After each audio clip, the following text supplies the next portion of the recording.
Hey guys, welcome back to my YouTube channel. അപ്പോൾ ഇന്ന് തമ്മിൽ കണ്ടതുപോലെ തന്നെ കെമിക്കൽ ഹെയർ ട്രീറ്റ്മെൻറ്റിൻ്റെ പ്രോസ് ആൻഡ് കോൺസ് ആണ് ഞാനിവിടെ ഡിസ്കസ് ചെയ്യാൻ പോകുന്നത്. ആൻഡ് ട്രീറ്റ്മെൻറ്റ് ചെയ്യണോ, ട്രീറ്റ്മെൻറ്റ് വേണ്ടേ, അല്ലെങ്കിൽ ട്രീറ്റ്മെൻറ്റിന് മുന്നേ ഞാൻ ഫസ്റ്റ് ടൈം ചെയ്തപ്പോൾ തന്നെ എൻ്റെ മനസ്സിൽ ഇങ്ങനെ ഒരു ബോംബാർഡ്മെൻറ്റ് ഓഫ് ക്വസ്റ്റ്യൻസ് തന്നെയായിരുന്നു, ഒരു 100 ക്വസ്റ്റ്യൻസ്, ഉത്തരമില്ലാത്ത ക്വസ്റ്റ്യൻസ്. പക്ഷേ ഈ ക്വസ്റ്റ്യൻസിനെല്ലാം ഉത്തരം കിട്ടിയത് ഞാൻ പേഴ്സണലി ചെയ്തപ്പോൾ തന്നെയാണ്. അപ്പോൾ I thought of sharing some knowledge with you so that your overthinking will be little bit less. So get into the video.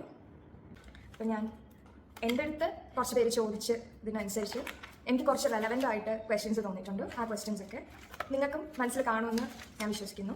അപ്പോൾ നമുക്ക് അതൊന്ന് കാണാം. അപ്പോൾ ഏറ്റവും കൂടുതൽ ആളുകൾ ചോദിച്ചിട്ടുള്ളത് ഫേസിൻ്റെ ഷേപ്പ്. അതായത് ഇപ്പോൾ നമ്മൾ ഒരു ട്രീറ്റ്മെൻറ്റ് എടുത്തു, ഹെയർ ട്രീറ്റ്മെൻറ്റ് എടുത്തു, അപ്പോൾ നമ്മുടെ ഫേസിൻ്റെ ഷേപ്പ് മാറുമോ, നമ്മൾ ലൈക്ക് ഒരു പ്രീവിയസ് ലുക്കിൽ നിന്ന് ഭയങ്കര ഡിഫറെൻ്റ് ആയിരിക്കും. ആളുകൾ ഇങ്ങനെ ചോദിച്ചുകൊണ്ടിരിക്കുമോ, ഇതെന്താ ചെയ്തത്, എന്താ പറ്റിയേ, അങ്ങനെ ആ ക്വസ്റ്റ്യൻ നേരിടാൻ ഡിഫിക്കൽട്ടിയുള്ള ഒരുപാട് പേരില്ലേ നമ്മുടെ സൊസൈറ്റിയിൽ. അങ്ങനെയുണ്ട്. ആക്ച്വലി ആ ഒരു ക്വസ്റ്റ്യനിൽ തന്നെ ബുള്ളിങ്ങിലേക്ക് വരെ പോകുന്ന ഒരു സിനാരിയോ ഉണ്ട് നമ്മുടെ അല്ലേ സമൂഹം. അത്രയൊക്കെ പ്രതീക്ഷിച്ചാൽ മതി. അപ്പോൾ നമ്മുടെ ഫേസിൻ്റെ ഷേപ്പ് ഒരുപാട് മാറിപ്പോകുന്നുള്ള ഒരു കൺസേൺ എല്ലാവരും ചോദിക്കുന്നതാണ്. ആക്ച്വലി അത് നമ്മുടെ ഹെയർ ടൈപ്പ് അനുസരിച്ചിരിക്കും. ഇപ്പോൾ എൻ്റെയൊക്കെ മുടി എന്ന് പറയുന്നത് പണ്ട് ഒരു തിക്ക് വേവി പാറ്റേണിലുള്ള മുടിയായിരുന്നു. കേളിയും അല്ല സ്ട്രെയിറ്റും അല്ല, ഏകദേശം ഒരു വേവി ടൈപ്പായിരുന്നു. അപ്പോൾ ആദ്യമായിട്ട് എൻ്റെ ഹെയർ അങ്ങനെ ട്രീറ്റ്മെൻറ്റ് എടുത്ത് ഫുൾ സ്ട്രെയിറ്റ് ആയപ്പോൾ ഒബ്വിയസ്ലി എല്ലാവരും നോക്കി. പിന്നെ ഇതെന്താ ചെയ്തതെന്നൊക്കെ ചോദ്യങ്ങൾ വരും. കണ്ടൊരു 5 തവണ ആകുമ്പോൾ എല്ലാവർക്കും ശീലമായിക്കോളും, പിന്നെ ചോദിക്കാനൊന്നും പറ്റില്ല. പക്ഷേ എൻ്റെ അമ്മയുടെ ഹെയർ എന്ന് പറയുന്നത് ഫ്ലാറ്റ് ഹെയർ ആണ്.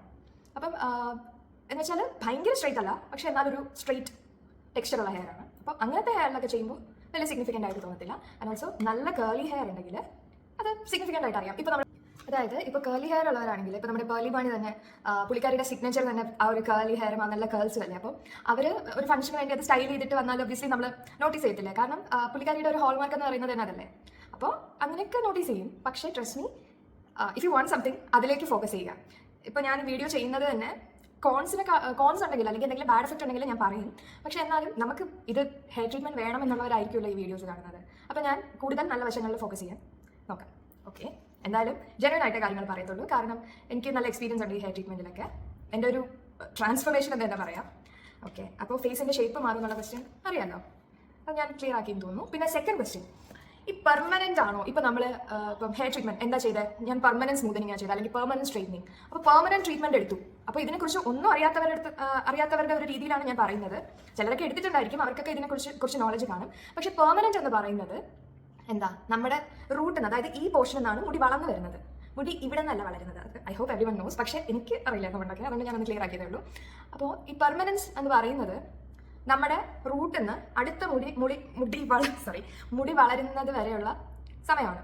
അതായത് കിടക്കും ഒരു 6 months 8 months ഒക്കെ നമ്മുടെ ഹെയർ ഗ്രോത്തിനെ ഡിപ്പെൻഡ് ചെയ്തിരിക്കും. അല്ലാതെ പെർമനന്റ് ട്രീറ്റ്മെന്റ് എടുത്തെന്ന് പറഞ്ഞിട്ട് ലൈഫ് ലോങ് ഇരിക്കും അല്ലെങ്കിൽ ഒരു തവണ ചെയ്താൽ മതി, അങ്ങനെയൊന്നുമല്ല.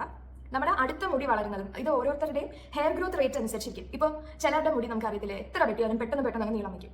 അപ്പം അങ്ങനെയുള്ളവരുടെ മുടിയിൽ ഈ ട്രീറ്റ്മെന്റിന്റെ എഫക്റ്റ് പോകാൻ പെട്ടെന്ന് തന്നെ പോകും. പക്ഷേ സ്ലോ ഗ്രോത്ത് ഉള്ളവർക്ക് സ്ലോ ആയിട്ട് വരും. അങ്ങനെ. അപ്പോൾ എത്ര നാൾ ലാസ്റ്റ് ചെയ്യുമെന്ന് ഉള്ള ചോദ്യത്തിന് ഉത്തരം ഇപ്പോൾ ഏകദേശം കിട്ടി കാണുമല്ലോ. നമ്മുടെ അടുത്ത മുടി, അതായത് റൂട്ട് ലെങ്തൻ ചെയ്യുന്നതിൻ്റെ ഫ്രീക്വൻസി അനുസരിച്ച് അത്രയും നാൾ കിടക്കും. അല്ലെങ്കിൽ റൂട്ട് കൊണ്ട് കേൾ ചെയ്യും. ആദ്യം ഇതിൻ്റെ എഫക്റ്റ് പോയി എന്ന് നമുക്ക് മനസ്സിലാവുന്നത് ഈ റൂട്ട് നമ്മുടെ ഈ ടോപ്പ് പോർഷൻ കൊണ്ട് കേൾ ചെയ്യും. അതായത് നമ്മുടെ മുടി എത്ര കേളിയായിരുന്നോ ആ ഒരു ഇതായിട്ട് ഇതിലേക്ക് തിരിച്ചു പോകും. എൻ്റെ സിസ്റ്ററിൻ്റെ എന്നൊക്കെ നല്ല കേളി ഹെയർ ആയിരുന്നു. അപ്പോൾ പുള്ളിക്കാരിക്ക് ഇവിടെ നിന്നാണ് ഗ്രോത്ത് സ്റ്റാർട്ട് ചെയ്തത്. അപ്പം ഇവിടെയൊക്കെ സ്ട്രെയിറ്റ് ആയിട്ട് കിടക്കുകയാണ്. ഇവിടെ നിന്ന് ഗ്രോത്ത് സ്റ്റാർട്ട് ചെയ്ത് ഭയങ്കര കേൾസ് ആയിരുന്നു. അങ്ങനെ കേളായി ഇങ്ങനെ ബൊമ്മായി ഇതൊക്കെ ഇങ്ങനെ എഴുന്നേറ്റ് നിൽക്കുമായിരുന്നു. അപ്പം നമ്മുടെ ഹെയർ ഗ്രോത്ത് റേറ്റ് അനുസരിച്ചാണ് അതിൻ്റെ ലോഞ്ചിറ്റിവിറ്റി പറയുന്നത്. പിന്നെ ട്രീറ്റ്മെൻറ്റും അത് ഡിപ്പെൻഡ് ചെയ്യും. അത് ഞാൻ ട്രീറ്റ്മെൻറ്റിൻ്റെ സെക്ഷൻ പറയും. പിന്നെ ഒരു ഭയങ്കര മിസ്കൺസെപ്ഷൻ എന്നൊക്കെ വേണമെങ്കിൽ തന്നെ പറയാം, ഹെയർ ട്രീറ്റ്മെൻറ്റ് എടുത്തോ. വീട്ടിൽ എൻ്റെ അച്ഛനൊക്കെ ഞാൻ ചെയ്തിട്ട് വന്നപ്പോൾ പറഞ്ഞു, ഇത് മുടി എല്ലാം കൊഴിഞ്ഞു പോകും, നല്ല മുടി വൃത്തിയാക്കി കളഞ്ഞു, ഇനി എല്ലാം ചെറുപ്പറ കൊഴിഞ്ഞു പോകും. അപ്പോൾ ഞാനും ഒന്ന് പേടിച്ച്, ദൈവമേ ഇനി അങ്ങനെ കൊഴിഞ്ഞു പോയില്ലെങ്കിൽ തന്നെ ഇങ്ങനെ പറഞ്ഞ് ഹെയർ ഫോൾ ആവും. പക്ഷേ ഈ ഹെയർ ഫോൾ എന്ന് പറയുന്നത് എൻറ്റയർലി ട്രീറ്റ്മെൻറ്റിൻ്റെ ഇതുകൊണ്ടാവത്തില്ല. പിന്നെ ഡിപ്പെൻസ്, പേഴ്സൺ ടു പേഴ്സൺ അത് ഡിഫർ ചെയ്യും. എനിക്ക് കാര്യമായിട്ട് ഹെയർ ഫോളേ ഇല്ല. ആക്ച്വലി ഒരു ദിവസം നമ്മുടെ 100 തൊട്ട് 150 ഹെയർ സ്ട്രാൻഡ്സ് വരെ കൊഴിയും. അത് സയന്റിഫിക്കലി പ്രോൺ ആണ്. അത്ര തന്നെ കൊഴിയും. പിന്നെ നമ്മുടെ ഈ വൈറ്റമിൻ ഡി ഡെഫിഷ്യൻസി അത് നല്ല ഹെയർ ഫോൾ ഉണ്ടാക്കും. പിന്നെ ബാക്കിയുള്ള നമ്മുടെ ഡെഫിഷ്യൻസീസ്, പിന്നെ വേറെയുള്ള അസുഖങ്ങൾ, അതായത് തൈറോയിഡ് പോലുള്ള അസുഖങ്ങൾ, പിന്നെ നമ്മുടെ വെതർ ഒരു ഇമ്പോർട്ടൻറ്റ് ഫാക്ടറാണ്. എനിക്ക് വിൻ്ററിലും സമ്മറിലും 2 ഹെയർ ഫോൾ റേറ്റ് ആണ്. അപ്പോൾ അങ്ങനെ നമ്മുടെ സ്കാൽപ്പിനെ ഡ്രൈ ആക്കുന്ന കണ്ടീഷൻസ് അതൊക്കെ പോലത്തെ അതിനും മേലെ ട്രീറ്റ്മെൻറ്റ് കഴിഞ്ഞിട്ട് പ്രോപ്പർ ആഫ്റ്റർ കെയർ ചെയ്തില്ലെങ്കിൽ ട്രീറ്റ്മെൻറ്റിൻ്റെ ലോഞ്ചിറ്റിവിറ്റി കുറയും. പിന്നെ ഹെയർ ഫോളും വന്നേക്കാം, വരാതിരിക്കാം, അതെനിക്കറിയില്ല. പക്ഷേ after care is the key. നമ്മുടെ ട്രീറ്റ്മെൻറ്റ് എത്ര ലാസ്റ്റ് ചെയ്യണമെന്ന് നമ്മുടെ ഹെയർ ആഫ്റ്റർ കെയർ ആണ് തീരുമാനിക്കുന്നത്. ഇനി നമുക്ക് ട്രീറ്റ്മെൻറ്റ്സിനെ കുറിച്ച് നോക്കാം. ഇപ്പോൾ എല്ലാവരും ചോദിക്കുന്ന ക്വസ്റ്റ്യൻ ആണ്, എനിക്ക് ഹെയർ ട്രീറ്റ്മെൻറ്റ് എടുക്കണം എന്നുണ്ട് അല്ലേ, എനിക്ക് ഹെയർ ട്രീറ്റ്മെൻറ്റ് എടുക്കണം എന്നുണ്ട്, അപ്പോൾ ഏത് എടുക്കണമെന്ന് എനിക്ക് ചൂസ് ചെയ്യാൻ പറ്റുന്നില്ല, അപ്പം ഏതാണ് നല്ല ട്രീറ്റ്മെൻറ്റ് എന്ന് ആളുകൾ ചോദിക്കും. അപ്പം എനിക്ക് ഫെമിലിയർ ആയിട്ടുള്ള ട്രീറ്റ്മെൻറ്റ്സ് നിങ്ങൾക്ക് പറഞ്ഞു തരാം. അല്ലാതെ എനിക്ക് അറിഞ്ഞൂടാത്ത കാര്യങ്ങളെക്കുറിച്ച് സംസാരിച്ചിട്ട് നിങ്ങൾ അത് ചെയ്തിട്ട് ഈ ഒരു വീഡിയോ കൊണ്ട് യാതൊരു യൂസും ഇല്ലാതെ വരും. അപ്പോൾ എനിക്ക് ഫെമിലിയർ ആയിട്ടുള്ള ട്രീറ്റ്മെൻറ്റ്സ്, സ്മൂത്തനിങ് ഞാൻ ചെയ്തിട്ടുണ്ട്, സോഫ്റ്റനിങ് ചെയ്തിട്ടുണ്ട്, ബ്ലോ ഡ്രൈ എൻ്റെ മദർ ചെയ്തിട്ടുണ്ട്, പിന്നെ ബോട്ടോക്സ് എൻ്റെ പരിചയത്തിലുള്ളവർ ചെയ്തിട്ടുണ്ട്. പിന്നെ ഇപ്പോൾ ഫെയറിൽ പുതിയൊരു ട്രീറ്റ്മെൻറ്റ് വന്നത് VRXO. അപ്പോൾ ഈ ട്രീറ്റ്മെൻറ്റ്സിൻ്റെ ഒരു ഓവറോൾ അനാലിസിസ് പറയുകയാണെങ്കിൽ ഇതിൽ ഏറ്റവും ലാസ്റ്റിംഗ് ആയിട്ട് എനിക്ക് തോന്നിയത് സ്മൂത്തനിങ് ആണ് എനിക്ക് കുറച്ചുകൂടി ലാസ്റ്റിംഗ് ആയിട്ട് തോന്നിയത്. ഈ സ്മൂത്തനിങ്ങും സ്ട്രൈറ്റനിങ്ങും തമ്മിൽ വ്യത്യാസം ഉണ്ടോ എന്ന് ചോദിച്ചാൽ ഡെഫിനറ്റ്ലി വ്യത്യാസമുണ്ട്. അപ്പം സ്മൂത്തനിങ്ങും സ്ട്രൈറ്റനിങ്ങും തമ്മിൽ ഒരു ഓപ്ഷൻ ഉണ്ടെങ്കിൽ ഡെഫിനറ്റ്ലി ഗോ ഫോർ സ്മൂത്തനിങ്ങിനാണ് കുറച്ചുകൂടി ലോഞ്ചിറ്റിവിറ്റി ഉള്ളത്. സ്ട്രൈറ്റനിങ്ങിനും ലോഞ്ചിറ്റിവിറ്റി ഉണ്ട്, പക്ഷേ സ്മൂത്തനിങ്ങിനാണ് കുറച്ചുകൂടി ഒരു സിൽക്കി ഫിനിഷ് അല്ലേ നമ്മൾ എപ്പോഴും ട്രീറ്റ്മെന്റ് കഴിഞ്ഞാൽ ആഗ്രഹിക്കുന്നത്. നമ്മുടെ ഹെയർ സിൽക്കി സ്മൂത്ത് ആയിട്ട് കിടക്കണം, അങ്ങനെയല്ല. അപ്പോൾ smoothening is the better option. Next softening എന്ന് പറഞ്ഞാൽ സ്മൂത്തനിങ്ങിന് ഒരു ഇത്ര എമൗണ്ട് ഓഫ് കെമിക്കൽസ് ഉണ്ടാ ട്രീറ്റ്മെന്റിന്. സോഫ്റ്റനിങ് എന്ന് പറഞ്ഞാൽ കുറച്ചുകൂടി മൈൽഡ് ടു ഹെഡ് ആൻഡ് സ്കാൽപ്പാണ്. ഞാനിപ്പോൾ ചെയ്തിട്ടേക്കുന്നത് സോഫ്റ്റനിങ് ആണ്. അതുകൊണ്ട് തന്നെ നിങ്ങൾക്ക് അറിയാം, ഞാനിപ്പം ഷാമ്പു വാഷ് ചെയ്തിട്ട് വന്നതാണ്, സിറം ഒന്നും ഇട്ടിട്ടില്ല, കുറച്ച് ഡ്രൈനസ് ഉണ്ട്, എന്നാലും അത്യാവശ്യം നല്ലപോലെ കിടന്നുള്ളൂ, ഭയങ്കര കംഫർട്ടബിൾ ആണ്. ഡെഫിനറ്റ്ലി സ്മൂത്തനിങ്ങിന്റെ അതേ പ്രോസസ്സ് തന്നെയാണ് സോഫ്റ്റനിങ്. ക്രീം തേക്കലും സ്ട്രെയിറ്റ്നർ കൊണ്ട് വലിക്കലും പുക വരലും ഒക്കെ ഉണ്ട്, എന്നാലും കെമിക്കലിന്റെ വേരിയേഷൻ ഉണ്ട്. ലെസ് കെമിക്കലാണ് സോഫ്റ്റനിങ്ങിന്. Blow dry is also good. ഇതിൽ ബോട്ടോക്സിനെ കുറിച്ച് പറയുകയാണെങ്കിൽ ബോട്ടോക്സ് ആണ് ഈ ട്രീറ്റ്മെന്റുകളിൽ ഏറ്റവും ലെസ് കെമിക്കൽ ഉള്ളത് ബോട്ടോക്സ് ആണ്. അതുകൊണ്ട് തന്നെ അത് നിലനിൽക്കുന്ന സമയവും കുറവാണ്. ബോട്ടോക്സിന്റെ ലോഞ്ചിറ്റിവിറ്റി പറയുന്നത് അല്ലെങ്കിൽ ലൈഫ് പറയുന്നത് 15 to 30 വാഷസ് എന്നാണ് പറയുന്നത്. അപ്പോൾ നിങ്ങൾക്ക് ഇനി റിക്കറന്റ് ആയിട്ട് ചെയ്തുകൊണ്ടിരിക്കാൻ താല്പര്യം ഉണ്ടെങ്കിൽ ബോട്ടോക്സ് ആണ് ബെറ്റർ ഓപ്ഷൻ. പക്ഷേ ഫീഡിങ് മദേഴ്സ് ഒക്കെ ഇല്ലേ, അവർക്ക് ബോട്ടോക്സ് ആണ് നല്ലത്. എൻ്റെ ചേച്ചി ചെയ്തിട്ടുണ്ട്, ഫീഡിങ് മദർ ആയിരുന്നപ്പോൾ ബോട്ടോക്സ് ആണ് എടുത്തത്, വേറെ പ്രശ്നങ്ങളൊന്നും ഉണ്ടായിട്ടില്ല. അപ്പോൾ ഫീഡിങ് മദേഴ്സിന് ബോട്ടോക്സ് ഒരു ഓപ്ഷനാണ്. പിന്നെ ഫീഡിങ് മദേഴ്സ് എന്ന് പറയുമ്പോൾ ബേബി ഒരു 1 to 2 years 1 year കഴിഞ്ഞു എന്ന് വന്നിട്ട് നമുക്ക് നോക്കാം. പിന്നെ നിങ്ങൾക്ക് എന്തെങ്കിലും സെൻസിറ്റീവ് സ്കിൻ അലർജി കണ്ടീഷൻ അല്ലെങ്കിൽ എന്തെങ്കിലും ഡ്രഗ് അലർജി, അതായത് നമ്മൾ മരുന്നുകൾ കഴിക്കുമ്പോഴത്തേക്കും റാഷ് വരിക, ചൊറിഞ്ഞ് വരിക, റെഡ് ആവുക, അങ്ങനെയൊക്കെ ഉണ്ടെങ്കിൽ better U consult A physician എന്നിട്ട് ട്രീറ്റ്മെൻറ്റ് എടുക്കുക. അപ്പോൾ ഓഫ് ദീസ് ട്രീറ്റ്മെൻറ്റ്സ് ഏറ്റവും കൂടുതൽ നിൽക്കുന്ന ട്രീറ്റ്മെൻറ്റ്സിൻ്റെ ഓർഡർ ഞാൻ പറഞ്ഞുതരാം.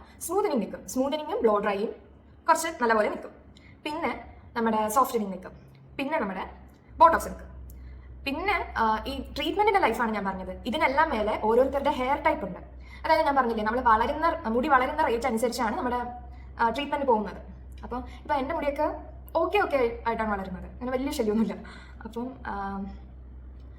എൻ്റെ മുടി പിന്നെ വേവി ആയതുകൊണ്ട് ട്രീറ്റ്മെൻറ്റ് ഇച്ചിരി പോയാലും അധികം അറിയാൻ പറ്റത്തില്ല. ഞാൻ എൻ്റെ ട്രീറ്റ്മെൻറ്റ് പോയ ഒരു പിക്ക് കൊടുത്തേക്കാം. ഞാൻ എപ്പോഴാണ് സെക്കൻഡ് ടൈം ഞാൻ ട്രീറ്റ്മെൻറ്റ് എടുക്കാമെന്ന് വിചാരിച്ചത്, ആ ഒരു കണ്ടീഷനിലെത്തിയ പിക്ക് ഞാൻ ഇട്ടേക്കാം. പിന്നെന്താ, ഇപ്പോൾ നല്ല കേർലി ഹെയർ ഗ്രോത്ത് കൂടുതലും ഉള്ള ഒരു ആളുടെ മുടിയിലെ ട്രീറ്റ്മെൻറ്റ് പോകുന്ന പോലെയല്ല സ്ലോ ഹെയർ ഗ്രോത്തും ഫ്ലാറ്റ് ഹെയറും ഉള്ള ഒരാളുടെ ട്രീറ്റ്മെൻറ്റ് നിൽക്കുന്നത്. ഈ സ്ലോ ഹെയർ ഗ്രോത്തും ഫ്ലാറ്റ് ഹെയറും ഉള്ള ഒരാൾക്ക് കുറച്ചുകൂടെ ട്രീറ്റ്മെൻറ്റ് നിന്നേക്കാം. കേർലി ഹെയറിന് കുറച്ച് കുറവായിരിക്കും, കാരണം പെട്ടെന്ന് മുടി വളരുന്നുണ്ട്. അങ്ങനെ ഞാൻ കുറച്ച് ആംഗിൾ ചേഞ്ച് ചെയ്തു. ഓക്കെ, ബിഗിനർ അല്ലേ, ഇതൊക്കെ പഠിച്ചു വരുന്നേ ഉള്ളൂ. എന്നിട്ട് ഇനി അടുത്ത ക്വസ്റ്റ്യൻ എന്ന് പറഞ്ഞാൽ, ഇതൊക്കെ ചെയ്തിട്ട് ഈ ട്രീറ്റ്മെൻറ്റ് ഒക്കെ ചെയ്തിട്ട് ആളുകൾ ചോദിക്കുന്നത് എന്താ, ഇതൊക്കെ കഴിഞ്ഞതിന് ശേഷം മുടി ചൂല് പോലെ ആകുമോ അല്ലെങ്കിൽ പശു നക്കിയ പോലെ ആകുമോ? ഇതൊക്കെ ഈ ക്ലിയർ ടേംസ് ആണ് എൻ്റെ അടുത്ത് ചോദിച്ചിട്ടുള്ളത്.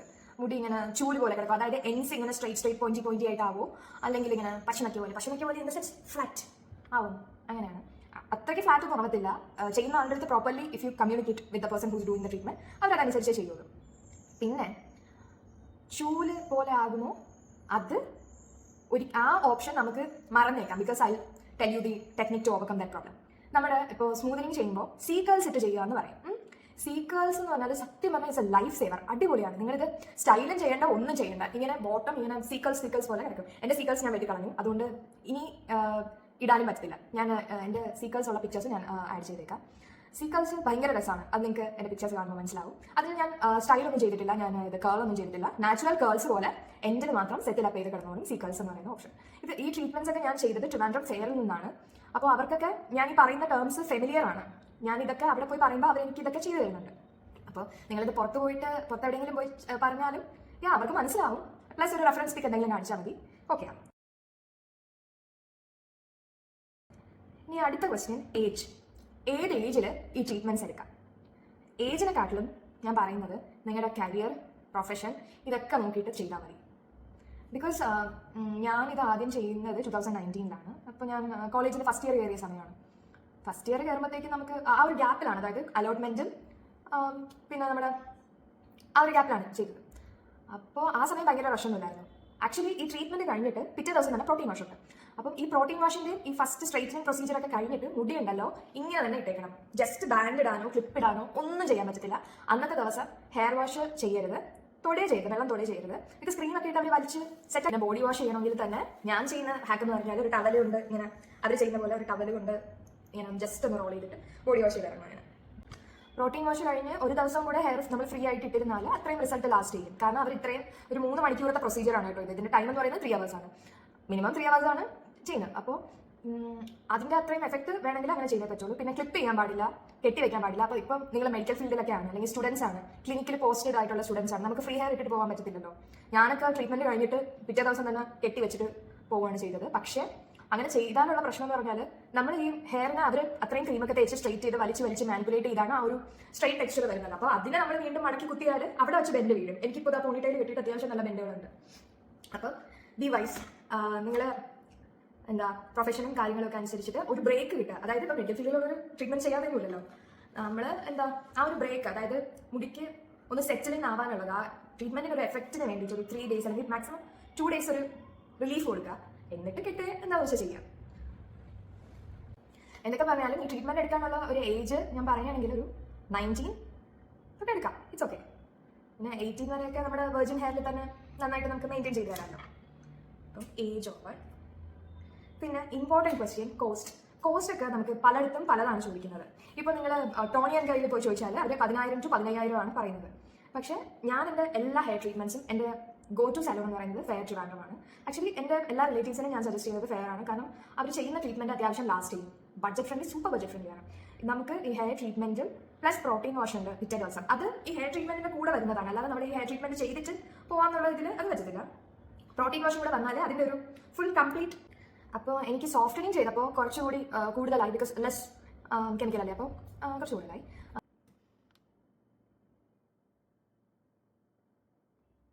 ആഫ്റ്റർ കെയർ എന്ന് പറയുമ്പോഴത്തേക്കും വേണമെന്നല്ല, നിങ്ങൾക്ക് അറിയാതിരിക്കുമല്ലോ, അറിഞ്ഞുകൂടെങ്കിലും പുതിയ ഇൻഫർമേഷൻ ആയിട്ട് എടുത്തോളൂ. ഈ ട്രീറ്റ്മെൻറ്റ് കഴിഞ്ഞാൽ നമുക്ക് ഹെയർ സ്കാൽപ്പ് ഓയിൽ ഇടാൻ പാടില്ല, മുടിയിലും സ്കാൽപ്പിലും ഒന്നും ഓയിൽ ഇടാൻ പാടില്ല, കാരണം ചുള്ളും. അതുകൊണ്ട് അപ്പോൾ നമുക്ക് ഓയിൽ ഓൾട്ടർനേറ്റീവ്സ് ആയിട്ട് നമുക്ക് ഹെയർ സീറംസ് വർക്ക് ചെയ്യും. ഞാൻ ഉപയോഗിക്കുന്ന ഹെയർ സീറം ഏതാണെന്നൊക്കെ പറഞ്ഞുതരാം. എല്ലാ ഹെയർ സീറം ഒരുവിധം നല്ല ഹെയർ സീറം, നല്ല റിവ്യൂള്ള ഹെയർ സീറംസ് എടുക്കുക. ഞാൻ ഇത്രയും വർഷമായിട്ട് ഉപയോഗിക്കുന്നത് ബയോളജിൻ്റെ ഹെയർ സീറമാണ്. അത് ഞാൻ കാണിച്ചു തരാം. അത് നല്ല എഫക്റ്റീവാണ്. അതിൻ്റെ കോസ്റ്റ് വരുന്ന അറൗണ്ട് 300 എങ്ങാണ്ടാണ്. അത് ജസ്റ്റ് ഒരു 10 ഡ്രോപ്പ് എടുത്തിട്ട് ഇങ്ങനെ ഒരു മോഷൻ കൊടുത്തിട്ട് ഇങ്ങനെ അപ്ലൈ ചെയ്യുക. റൂട്ടിന് ഹെയർ ടിപ്പിലും അപ്ലൈ ചെയ്യുക, അത്രയാണ്. സ്കാൽപ്പിൽ അപ്ലൈ ചെയ്യേണ്ട ആവശ്യമില്ല. അപ്പോൾ നമ്മുടെ സലൂൺ ടൈപ്പ് ഷാമ്പൂവും കണ്ടീഷണർ, ഈ ഫെയറിൻ്റെ പേജിൽ വിജിസാർ എപ്പോഴും പറയുന്നില്ലേ സലൂൺ ഉപയോഗിക്കുന്ന ഷാമ്പൂ കണ്ടീഷണറൊക്കെ, അത് നമ്മൾ വീക്ക്ലി ട്വൈസ് തല കഴുകുമ്പോഴത്തേക്കും ഷാമ്പൂ ഇടുക, കണ്ടീഷണർ ഇടുക, സെറ്റ്. ആക്ച്വലി നമ്മൾ ഒരാഴ്ചയിൽ എത്ര തവണ കുളിക്കണം എന്ന് പറഞ്ഞാൽ, എൻ്റെ അമ്മയും വല്യമ്മയൊക്കെ എൻ്റെ അമ്മയ്ക്ക് ഇപ്പോൾ ഒരുവിധം അറിയാം, ട്രീറ്റ്മെൻറ്റ് എടുക്കുന്നതിന് മുമ്പ് വരെ എനിക്കിപ്പോഴും ഓർമ്മയുണ്ട്. ഞാൻ ഒരു സ്റ്റോറി പറഞ്ഞുതരാം. നമ്മൾ ഇവിടെ ട്രിവാൻഡ്രം അംബികാപിള്ളை ഉണ്ടായിരുന്ന സമയം, ഇപ്പോൾ പൂട്ടിയെന്ന് തോന്നുന്നു, ഉണ്ടായിരുന്ന സമയത്ത് നമ്മളവിടെ ഹെയർ കട്ടിങ്ങിന് പോയപ്പോൾ അവിടെ അംബികാപിള്ളை വേണം നിൽക്കുവാണ്. അപ്പോൾ നമ്മൾ എൻ്റെ ചേച്ചി ഹെയർ കട്ടിങ് ചെയ്തു, സ്റ്റെപ്പ് കട്ട് ചെയ്തു, ഞാൻ ഹെയർ കട്ട് ചെയ്യാൻ ഇരിക്കുകയാണ്. അപ്പം എൻ്റെ ചേച്ചി എന്തോ ഡാൻഡ്രഫ് ഇഷ്യൂ എന്നാണ് പറഞ്ഞു. അപ്പോൾ ഡാൻഡ്രഫ് ഇഷ്യൂ പറഞ്ഞപ്പോൾ അവർ പറഞ്ഞു ഇങ്ങനെ ആഴ്ചയിൽ, ഇപ്പോൾ അംബികാപിള്ളை മാം പറഞ്ഞു ആഴ്ചയിൽ 2 ദിവസം മാത്രം മുടി കഴുകാൻ ശ്രദ്ധിക്കുകയാണ്.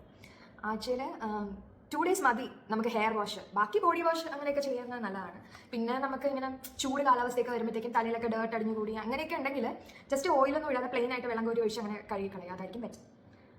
അപ്പോൾ ഇതെൻ്റെ ഒപ്പീനിയൻ അല്ല, 2 days ഹെയർ വാഷ് മതി. ഇത് ആക്ച്വലി ബിഗ് ബോസിൽ ഒരു കോൺട്രവേഴ്സി ഒക്കെ ആയ സാധനമാണല്ലേ, തല കഴിയുന്നില്ല. പക്ഷേ ഈ കോൺട്രവേഴ്സി ആയ കണ്ടസ്റ്റൻ്റ് തന്നെ അവരുടെ മുടി ഒന്ന് ശ്രദ്ധിച്ചാൽ അറിയാം, എന്ത് നല്ല മുടിയാണല്ലേ അവരുടെ. അപ്പം ഇതൊക്കെ എന്താ ഇതിനെക്കുറിച്ച് വിവരമുള്ളവർ പറയുന്നതാണ്, എൻ്റെ പേഴ്സണൽ ഒപ്പീനിയൻ അല്ല. ഞാനും അതന്നെയാണ് ഫോളോ ചെയ്യുന്നത്. ഞാൻ 2 ദിവസം ഹെയർ വാഷ് ചെയ്യും, ബാക്കി എല്ലാ ദിവസവും ബോഡി വാഷ് ചെയ്യും, അതൊക്കെ മതി. ആഫ്റ്റർ കെയർ പറയുന്ന നേരത്തെ ഞാൻ ഒരു കാര്യം മറന്നുപോയി. നമ്മൾ മന്ത്ലി ഒരു സ്പാ കൊടുക്കുന്നത് നല്ലതായിരിക്കും. ഹെയർ സ്പാ എന്താണെന്ന് അറിയോ എല്ലാവർക്കും? അറിയാത്തവർക്ക് വേണ്ടി പറഞ്ഞുതരാം. ഹെയർ സ്പാ എന്ന് പറഞ്ഞാൽ നമുക്ക് അവരൊരു സ്പാ ക്രീം തേച്ച് തരും. ഇതും ഫെയറിലാണ് പറയുന്നത്, വെളിയിൽ എങ്ങനെയാണെന്ന് എനിക്കറിയത്തില്ല. സ്പാ ക്രീം തേച്ച് തരും ആൻഡ് ഒരു മസാജ് ഒക്കെ ഉണ്ട്. മസാജ് അടിപൊളിയാണ്. മസാജ് ചെയ്ത് തരും, നമ്മൾ നടുവരെയുള്ള മസാജ് ചെയ്ത് തരും, കയ്യിലൊക്കെ മസാജ് ചെയ്ത് തരും, ഹെഡ് മസാജ്. പിന്നെ ഒരു ഹെയർ വാഷും ഹെയർ ക്രീമും ഒക്കെ ചെയ്തു തരും. പിന്നെന്താ ബ്രെയിൻ എന്നിട്ട് എന്താ കഴുകി കളയും. ഇല്ല, കഴുകി കളയുന്നതിന് മുമ്പേ നമുക്കൊരു സ്റ്റീം വയ്ക്കും. തലയിലൊരു മറ്റേ ഇങ്ങനെ കുട്ടപലത്തിൽ സാധനം വെച്ചിട്ട് സ്റ്റീം വയ്ക്കും. അപ്പോൾ ഈ സ്റ്റീം ഹെയർ ഫോൾ ഉള്ളവർ എവിടെയാണെങ്കിലും ഹെയർ ഫോൾ ഉള്ളവർ സ്റ്റീം വയ്ക്കുന്നതിന് മുമ്പ് പറയണം നോ, സ്റ്റീം വേണ്ട. ഹെയർ ഫോൾ ഉള്ളവർക്ക് സ്റ്റീം നല്ലതല്ല. അങ്ങനെ നമ്മുടെ ഈ കെമിക്കൽ ഹെയർ ട്രീറ്റ്മെൻറ്റിൻ്റെ ഗുഡ് വശം നമുക്കൊന്ന് നോക്കാം. അതായത് നമുക്ക് ഇപ്പം ഒരു ഫംഗ്ഷന് പോകാം. നമുക്ക് ഒരു ആഴ്ചയിൽ തന്നെ ഒരു 3 ദിവസം ഫംഗ്ഷൻ ഉണ്ടെങ്കിൽ ടെമ്പററി ഹെയർ സ്ട്രൈറ്റനിങ് ചെയ്തു, ഹീറ്റ് കൊടുത്തു, കുളിക്കുമ്പോൾ അത് പോയി, പിന്നെ അടുത്ത ഫംഗ്ഷന് വീണ്ടും ഹീറ്റ്. അങ്ങനെ ഹീറ്റ് കൊടുക്കേണ്ട ഹീറ്റ് എക്സ്പോഷർ കുറയും. ഇത് ട്രീറ്റ്മെൻറ്റ് ചെയ്യുന്ന സമയത്ത് നല്ല ഹീറ്റ് എക്സ്പോഷർ കിട്ടും, എന്നാലും നമ്മുടെ ആ ഫ്രീക്വൻസി കുറയും. അപ്പം അത് നല്ലതല്ലേ. പിന്നെ മുടി കുറച്ചുകൂടെ മെയിൻറ്റൈനബിൾ ആണ്, ടാങ്കിൾ ഫ്രീ ആവുക, ഒരു എന്താ ഭയങ്കര ഡീടാങ്കിൾഡ് ഫീലിംഗ് ആയിരിക്കും. എൻ്റെ ഇപ്പോൾ ഫ്രിസി ആയിട്ടിരിക്കുകയാണ്. ഞാനിപ്പോൾ സിറം ഇപ്പം ഇട്ട് കൊടുത്തില്ല, ഞാൻ കിടക്കാൻ നേരത്തെ ഇടുന്നുള്ളൂ. എന്നാലും അത്യാവശ്യം നല്ല ഇതായിട്ടല്ലേ ഇരിക്കുന്നത്. ഞാൻ ചെയ്തിട്ട് 8-9 months ആയി. അപ്പോൾ ഇതാ ടാങ്കിൾ ഫ്രീ ആണ്, ഇങ്ങനെ ജട വരത്തില്ല, ഇങ്ങനെയല്ലേ പറയുന്നത്. അപ്പോൾ ടാങ്കിൾ ഫ്രീ ആണ്. പിന്നെ നമുക്ക് എല്ലാ ഹെയർ സ്റ്റൈലും ചെയ്യാം. നമുക്ക് ഒരുപാട് ഹെയർ സ്റ്റൈൽ ചെയ്യാം. ഞാൻ എൻ്റെ ഹെയറിൽ ചെയ്തിട്ടുള്ള ഹെയർ സ്റ്റൈൽസ് നെക്സ്റ്റ് പിക്ചേഴ്സായിട്ട് കൊടുത്തേക്കാം. പിന്നെ എന്താ, ഞാൻ ഫസ്റ്റ് ടൈം ഹെയർ ട്രീറ്റ്മെൻറ്റ് ചെയ്തപ്പോഴാണോ, ഞാൻ ഒരു 12th കഴിഞ്ഞിട്ട് ഞാൻ വിചാരിച്ചു മുടി വെട്ടിക്കളയാം, മുടിക്ക് ഒരു ഭംഗിയില്ല, ചീത്തയായി മുടി. നമ്മുടെ മുടിയൊക്കെ ചകിരി പോലെ ഇരിക്കുന്നത്. ഇത് എല്ലാവർക്കും റിലേറ്റ് ചെയ്യാൻ പറ്റുമെന്ന് എനിക്കറിയാം, എല്ലാ ഗേൾസിനും റിലേറ്റ് ചെയ്യാൻ പറ്റുമെന്ന് അറിയാം. ചില സമയം നമ്മുടെ മുടി ഇങ്ങനെ ചകിരി പോലെ ഇരിക്കത്തില്ലേ, ആ സമയം ഞാൻ വിചാരിച്ചു മുടിയെല്ലാം വെട്ടിക്കളയാം, വേണ്ട ഒരു പോട്ടെ എന്ന് പറഞ്ഞിട്ട് ഞാൻ പോയപ്പോഴാണ് അവരിങ്ങനെ സജസ്റ്റ് ചെയ്തത് ട്രീറ്റ്മെൻറ്റ് എടുത്താൽ നല്ലതായിരിക്കും. അപ്പോൾ ഞാനിതൊന്നും കേട്ടിട്ടില്ല. 2019 എനിക്കിതൊക്കെ ഭയങ്കര പുതിയതാണ്. അപ്പം പേടിയായിരുന്നു ആദ്യം ഇതൊക്കെ എങ്ങനെയാണ് എന്താണ്. അന്ന് ഇത് അധികം ഫേമസ് ആയിട്ടില്ല, ഇതിനെക്കുറിച്ച് അധികം വീഡിയോസ് ഒന്നുമില്ല. പിന്നെ മാത്രമല്ല ഇതൊക്കെ യൂട്യൂബിൽ അവൈലബിൾ ആണോ അങ്ങനെ തിങ്കിങ് പ്രോസസ്സൊക്കെ വളരെ നേരോ അല്ലായിരുന്നോ. അപ്പോൾ എന്തായാലും ഞാൻ കടിച്ചു പോയി ചെയ്തു. അതെന്തായാലും it was the best decision of my life എന്ന് തന്നെ പറയാം. അതൊക്കെ കഴിഞ്ഞ് നമ്മുടെ കോൺഫിഡൻസ് ഒക്കെ നെക്സ്റ്റ് പ്രോയാണ്. കോൺഫിഡൻസ് ഒക്കെ ഒരാഴ്ചയെങ്കിൽ ഒരാഴ്ച, ഒരു മാസമെങ്കിൽ ഒരു മാസം, 2 മാസമെങ്കിൽ 2 മാസം നമ്മൾ ഹാപ്പി ആയിട്ടിരിക്കുന്നത് നമ്മുടെ കോൺഫിഡൻസ് ലെവൽ കൂടിയിരിക്കുന്നത് നല്ലതല്ലേ. കോൺഫിഡൻസ് കൂടും. ആൻഡ് പ്ലസ് ഈ കോൺഫിഡൻസ് കുറയ്ക്കാനും ഒരുപാട് ആളുകൾ നിങ്ങളുടെ അറൗണ്ട് ഉണ്ടെന്ന് മനസ്സിലാക്കുക. അതിൽ ആർക്ക് വരും, പിന്നെ ചൊറിയാൻ ഒരുപാട് പേര് വരും. ഓ, നീ വീണ്ടും ട്രീറ്റ്മെൻറ്റ് ചെയ്തു, നീ മുടിയുടെ കളർ മാറ്റിയോ, നീ അത് ചെയ്തു ഇത് ചെയ്തു, നീ മൂക്ക് കുത്തിയോ, നീ കാട് കുത്തിയോ എന്നൊക്കെ ചോദിച്ചാൽ എല്ലാവരും ഉണ്ടല്ലോ. അപ്പം നമ്മുടെ വൈബ് വെച്ച് ആ ടോക്സിസിറ്റി ബാലൻസ് ചെയ്ത് കൊണ്ടുപോകാം. അത് സോൾലി നമ്മുടെ ദൗത്യമാണ്, വേറെ ആരും. Life will be harsh on us, people around us are harsh on us. അപ്പം നമ്മളെങ്ങനെ മെയിൻറ്റെയിൻ ചെയ്ത് പോകാം. അപ്പോൾ ഇതൊക്കെയാണ് നമ്മുടെ പ്രോസ്. ഇനി പ്രോസ് മാത്രം പറഞ്ഞാൽ പോലല്ലോ, കോൺസ് എഴുതിയിട്ടുണ്ട്, കോൺസ് പറയാം. അപ്പം ഇതിൻ്റെ ബാഡ് വശം എന്താണെന്ന് വെച്ചാൽ നമ്മുടെ ഈ അലർജി ഒക്കെ ഇല്ലേ, അതായത് നമുക്ക് ഈ ചില പ്രോഡക്ട്സ്, അതിപ്പോൾ നമ്മുടെ സ്കിൻ കെയർ വാങ്ങിയിട്ട് എന്തെങ്കിലും ഒരു വാക്സിൻ ക്രീമൊക്കെ ഇട്ടാൽ ചിലർക്ക് കയ്യിലിട്ടാൽ പോലും മുഖത്ത് അലർജി വരുന്നവരുണ്ട്. പിന്നെ മരുന്നിനോടൊക്കെ അലർജി ഉള്ളവർ, ഇവരൊക്കെ ഒരു ഫിസീഷ്യനെ കൺസൾട്ട് ചെയ്തിട്ട്, എനിക്കറിയാം നിങ്ങളുടെ ടൈം അതിന് വേണ്ടി പോവും, പക്ഷേ health should be your first priority. ഒരു ഫിസീഷ്യനെ കാണുക, അവരുടെ ഒപ്പീനിയൻ എടുക്കുക, എന്നിട്ട് ഫിസീഷ്യൻ അല്ലെങ്കിൽ ഡെർമറ്റോളജിസ്റ്റിനെ കണ്ടാലും മതി, കണ്ട് ഒപ്പീനിയൻ എടുത്ത് ചെയ്യാം, മുന്നോട്ട് പോവുക. പിന്നെ കോസ്റ്റ് എന്ന് പറയുന്നത് ഇതിൻ്റെ ഭയങ്കരമാണ്. നമ്മൾ വിചാരിക്കുന്ന ലക്ഷങ്ങളും കോടികളും ഒന്നുമല്ല. ഇത് എന്താ, നമ്മുടെ ട്രീറ്റ്മെൻറ്റിൻ്റെ പൈസ ഒരു 5000 രൂപ, പിന്നെ പ്രോഡക്ട്സും എല്ലാം കൂടെ 1000-5000 ഒതുങ്ങും. പ്രോഡക്ട്സ് ഞാൻ കാണിച്ചു തരാം. പിന്നെ നമ്മുടെ എന്താ മന്ത്ലി സ്പാ ഫെയർലി 950+ ടാക്സ് ആണെന്ന് തോന്നുന്നു. ഞാൻ ആൻറ്റി ഡാൻഡ്രഫ് ആണ് ചെയ്യുന്നത്. ഡാൻഡ്രഫ് പറഞ്ഞപ്പോഴാണ് അടുത്ത കോൺസ് വന്നത്. നിങ്ങളുടെ ഹെയറിൽ ഡാൻഡ്രഫ് കൂടുതലാണ്, അല്ലെങ്കിൽ സ്കാൽപ്പിൽ നമ്മളിപ്പോൾ ഡാൻഡ്രഫിൻ്റെ പല വെറൈറ്റീസ് തന്നെ നമുക്ക് കാണാൻ പറ്റില്ല. അതായത് ഡാൻഡ്രഫ് എന്ന് പറയുന്ന ഒരു സാധനം ഇല്ലാതെ, അല്ലെങ്കിൽ താരൻ എന്ന് പറയുന്ന ഒരു അസുഖം അല്ലാതെ നമ്മുടെ ഇറിറ്റബിൾ സ്കാൽപ്പ് എന്നൊക്കെ പറയും. അതായത് ഓട്ടോ ഇമ്മ്യൂൺ ആയിട്ട്, അത് ഒരു കാരണമില്ലാതെ നമ്മുടെ ബോഡിക്ക് അഗേൻസ്റ്റ് പ്രവർത്തിച്ച് ഇങ്ങനെ ഇളകി വരുന്ന അങ്ങനത്തെ കണ്ടീഷൻസ് ഒക്കെ ഉള്ള ആളുകളുണ്ട്. അവരൊക്കെ നിർബന്ധമായിട്ടും ഡെർമറ്റോളജിസ്റ്റിനെ കാണുക, അതിൻ്റെ ട്രീറ്റ്മെൻറ്റ് എടുക്കുക. അതിൻ്റെ ട്രീറ്റ്മെൻറ്റ് ഫിനിഷ് ചെയ്ത് ഡോക്ടറിൻ്റെ അടുത്ത് ചോദിച്ചിട്ട് മാത്രം ഹെയർ ട്രീറ്റ്മെൻറ്റ് എടുക്കുക. അല്ലെങ്കിൽ നമുക്ക് ഒരു യൂസ് ഉണ്ടാകില്ല, നമ്മുടെ ഹെൽത്തും പോകും, ചെയ്ത് വെച്ച മുടി ലാസ്റ്റ് ചെയ്തില്ല. അതിൻ്റെ ആവശ്യമില്ലല്ലോ, നമുക്ക് ഡെർമറ്റോളജിസ്റ്റിനെ കാണാൻ അതൊക്കെ സെറ്റാക്കാം. പിന്നെ ഒരു കാര്യം പറഞ്ഞാൽ, ഇപ്പം ഞാൻ സ്മൂത്തനിങ് ചെയ്തു. ഫസ്റ്റ് ട്രീറ്റ്മെൻറ്റ് ഞാൻ സ്മൂത്തനിങ് ആണ് ചെയ്തത്. പിന്നെ എനിക്ക് സോഫ്റ്റനിങ് ചെയ്യാൻ പറ്റത്തില്ല. ഞാൻ ചെയ്തുകൊണ്ടിരിക്കുന്ന ട്രീറ്റ്മെൻറ്റ് തന്നെ എനിക്ക് ചെയ്യേണ്ടി വരും. ബിക്കോസ് ഞാനിപ്പം റൂട്ട് ഫിക്സ് ചെയ്യാൻ പോകാമെന്ന് വെച്ചോ, ഫുൾ ചുരുട്ടാണെങ്കിൽ ഓക്കെ. ഫുൾ ചുരുണ്ട് വന്നാൽ, അതായത് ഇവിടെ വരെ ചുരുണ്ട് വന്നാൽ അപ്പോഴത്തേക്കൊക്കെ ഭയങ്കര വൃത്തികേടാവും കാണാൻ സത്യം പറഞ്ഞാൽ. അതുകൊണ്ട് റൂട്ട് ചുരുളുമ്പോൾ തന്നെ നമുക്ക് അതിനെ ഫിക്സ് ചെയ്യാൻ ഒരു ടെൻഡൻസി വരുമല്ലോ. അപ്പോൾ സ്മൂത്തനിങ് ചെയ്താൽ സ്മൂത്തനിങ് കൊണ്ട് തന്നെ ക്രൗൺ ടച്ചപ്പ് ചെയ്യാം, അങ്ങനെ പറ്റത്തുള്ളൂ. പിന്നെ ഞാൻ സ്മൂത്തനിങ്ങും സോഫ്റ്റനിങ്ങും ചെയ്തിട്ടുണ്ട്, അത് വേറൊരു കാര്യം കൊണ്ടാണ്. പിന്നെ നമ്മൾ ഹെയർ ട്രീറ്റ്മെന്റിന് പ്രയോർ ആയിട്ടാണ് ഹെയർ സ്റ്റൈൽ ചെയ്യുന്നത്. അതായത് ഇപ്പോൾ ലെയർ കട്ട് വെട്ടണമെങ്കിൽ നമ്മൾ ഹെയർ ട്രീറ്റ്മെന്റിന് മുമ്പേ മുടിയൊക്കെ വാഷ് ചെയ്ത് കട്ട് ചെയ്തിട്ടാണ് ഹെയർ ട്രീറ്റ്മെന്റ് ചെയ്യുന്നത്. അല്ലാതെ ഹെയർ ട്രീറ്റ്മെന്റ് കഴിഞ്ഞിട്ട് വെട്ടിയാൽ ലെയർ കിടക്കത്തില്ല. ബിക്കോസ് ഇതൊരു ഫ്ലാറ്റ് അപ്പിയറൻസ് ആണ്, ലെയർ ആയിട്ട് കിടക്കത്തില്ല. ഇനി ഒരു ലെയർ എഫക്റ്റ് വേണമെങ്കിൽ നിങ്ങൾ സീക്കേഴ്സ് ഇട്ട് തന്നെ ചെയ്യുക. വെർജിൻ ഹെയർ എന്ന് പറഞ്ഞാൽ ഒരു ട്രീറ്റ്മെന്റും ചെയ്യാത്ത ഹെയറിനാണ് വെർജിൻ ഹെയർ എന്ന് പറയുന്നത്. അപ്പം വെർജിൻ ഹെയറിൽ കട്ട് ചെയ്യുന്ന പോലെ ഹെയർ കട്ടിൻ്റെ ആ ഒരു ഭംഗി ട്രീറ്റഡ് ഹെയറിൽ പറ്റത്തില്ല. ട്രീറ്റഡ് ഹെയറിൽ UV അതൊക്കെ ചെയ്യാൻ പറ്റുള്ളൂ. പിന്നെ നമ്മുടെ എൻഡ് ട്രിം ചെയ്യുക, അതൊക്കെ പറ്റത്തുള്ളൂ. അങ്ങനെയാണ്. പക്ഷേ സീക്കേഴ്സ് ഇട്ട് ചെയ്താൽ ലെയർ പോലെ കിടക്കും. ഞാൻ എൻ്റെ ഷോർട്ട് ഹെയറിൻ്റെ ആ ഒരു ലെയർ എഫക്റ്റിൻ്റെ പിക്ചേഴ്സ് ആഡ് ചെയ്യും. അപ്പോൾ നമ്മൾ ആഫ്റ്റർ കെയർ ഹെയർ പ്രോഡക്ട്സിനെ കുറിച്ച് പറഞ്ഞില്ലേ, അപ്പോൾ ഇതിൽ സലൂൺ സ്പെസിഫിക് പ്രോഡക്ട്സ് ഞാൻ കാണിച്ചു തരാം. ഇതാണ് ഞാൻ ഉപയോഗിച്ചുകൊണ്ടിരിക്കുന്ന എൻ്റെ ഹെയർ സിറം, ബയോളജിൻ്റെ ആണ്. ഭയങ്കര വർക്കിംഗ് ആണ്. ഫ്രിസി ഹെയർസിനൊക്കെ ഭയങ്കര നല്ലതാണ്. ഞാൻ ലൈവായിട്ട് കാണിച്ചു തരാം. ഇത്ര എടുത്താൽ മതി. കാണാൻ പറ്റുന്നുണ്ടോ? ഇതൊക്കെ 4-5 ഡ്രോപ്സ് കണ്ടോ? ആ പാർട്ട് സ്മൂത്ത് ആയതുണ്ടോ? അത്രേ ഉള്ളൂ. ഇതിപ്പം ട്രീറ്റഡ് ഹെയർ ആവണമെന്നില്ല. ഏത് ഹെയർ ടൈപ്പ് നിങ്ങളുടെ ഫ്രിസി ആയിട്ടിരിക്കുകയാണെങ്കിൽ, അല്ലെങ്കിൽ ഇങ്ങനെ എനിക്ക് സ്കൂളിൽ പഠിക്കുമ്പോഴൊക്കെ ഉണ്ടായിരുന്ന പ്രശ്നം നമ്മൾ പോണിറ്റൈൽ കെട്ടുമ്പോഴത്തേക്കും സൂര്യൻ ഉദിച്ച പോലെ ഇവിടെ 5-6 മുടികൾ, അതൊക്കെ നമുക്ക് ഹെയർ സീറം വെച്ച് ഫിക്സ് ചെയ്യാം. പിന്നെ ഇതാണ് ഞാൻ ആദ്യം ഉപയോഗിച്ചുകൊണ്ടിരുന്നത്. കുറച്ചുകൂടെ ബഡ്ജറ്റ് ഫ്രണ്ട്ലി ആണ്. ക്രോണിൻ്റെത് 1080 ആണെന്ന് തോന്നുന്നു, രണ്ടും കൂടിയിട്ട്. ഇത് കുറച്ചുകൂടെ ബഡ്ജറ്റ് ഫ്രണ്ട്ലി ആണ്. ഇതിൻ്റെ ഒരു കോംബോ ഉണ്ട്. ഇതിൻ്റെ തന്നെ Lakme deep nourishing cream bath hair spa ആണ്. ഇതും ഇതിൻ്റെ ഷാമ്പൂ കൂടി 784 റുപ്പീസോ 700 റുപ്പീസിനോ ആണ് അന്ന് ഞാൻ വാങ്ങിച്ചുകൊണ്ടിരുന്നത്. ഇപ്പം എൻ്റെ പ്രൈസ് എനിക്കറിയില്ല. ആൻഡ് പ്ലസ് ഇപ്പോൾ എന്തെങ്കിലും എമർജൻസി വന്നു, നിങ്ങൾ സ്പാ ക്രീമും ഷാമ്പൂ നിങ്ങൾക്ക് മിസ്സായിപ്പോയി അല്ലെങ്കിൽ വാങ്ങാനുള്ള ബഡ്ജറ്റില്ല എങ്കിൽ നിങ്ങൾക്ക് എന്തെങ്കിലും മൈൽഡ് ഷാമ്പൂസ് ഉപയോഗിക്കാം. Mild shampoo and mild conditioner, like ഡബിൻ്റെ മൈൽഡ് ഷാമ്പൂ അല്ലെങ്കിൽ. അപ്പോൾ അൻറ്റിൽ നെക്സ്റ്റ് ടൈം, അഡിയോസ്.